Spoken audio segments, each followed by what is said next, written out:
Before I came to Liberty, I had a very unique sequence of events that happened post-high school. So coming into Liberty, I wasn't a normal, I guess, freshman student. I came in at 22, so I was generally showing up when most seniors were leaving.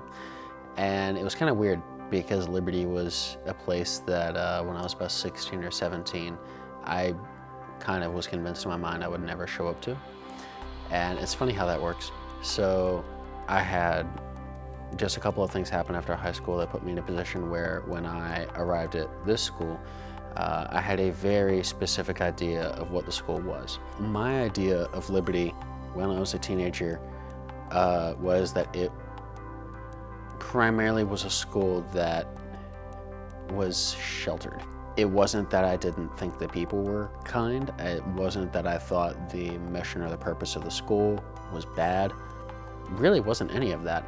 As much as it was, since it was a private school, I was thinking that I didn't know anything about it. And through my experiences with very traditional and conservative churches, my expectation coming to Liberty was that I was going to be like Kevin Bacon in the movie Footloose. I had an idea that I just probably wouldn't fit in just because it was a Christian culture, like it would be only Christians. When I came here, I wanted to be biblical studies, study philosophy, and that was a result of me doing longer term missions work with Youth with a Mission. It was a backpacking program where I spent 5.5 months working in ministry to the outdoor community in Montana, Wyoming, the Dakotas, the Appalachian Trail, Tennessee, North Carolina, Spain, just kind of all over the place. There was one day that we were hiking, and we had been, I think that day we hiked 18 or 19 miles,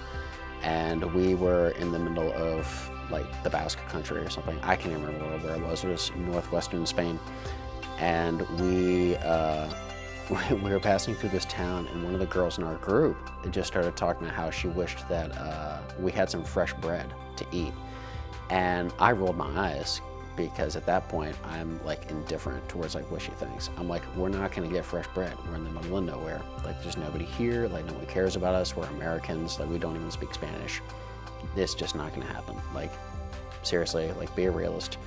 And of course this is all what I'm like passively saying, I'm not directly saying it. And then she says out loud, she's like, Jesus, would you please bring us some bread? Thank you, amen. And so I like roll my eyes, right? Because that's like the most Christian thing you can do is roll your eyes when someone prays. I swear, man, like 10 minutes goes by, tops.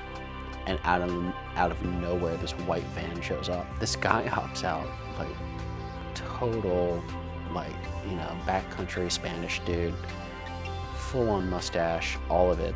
And he asks us if we're like backpackers or pilgrims, and so we tell him yeah. And there's one girl in our group spoke Spanish, so she was kind of talking with him, and she was like, oh well, like, he's on his way to the market, like in the town over side of the mountain ridge. We're like, oh, that's cool. So then she said that he wanted to give us something, and I still remember him like opening the doors to the back of this van of his, and it was just racks of fresh bread that had been cooking in this like stone oven that he had. And he pulled out this giant loaf. I mean, it was huge, and there was like 12 or 13 of us, so like the fact that we had enough bread for everybody was crazy. But the real kicker was his name was Jesus. And it's just like, I mean, there's stuff like that that happens. They were actually like just very tangible examples of God's grace. And so that experience changed me a lot because it exposed me to a side of Christianity I had never had the opportunity to see before. I think that played a pivotal role in how I ended up coming to Liberty, mainly because the way that I thought YWAM would be was not the case at all. And a lot of that mindset actually ended up being applied to how I looked at the school. Because for years I said that I wouldn't end up coming here.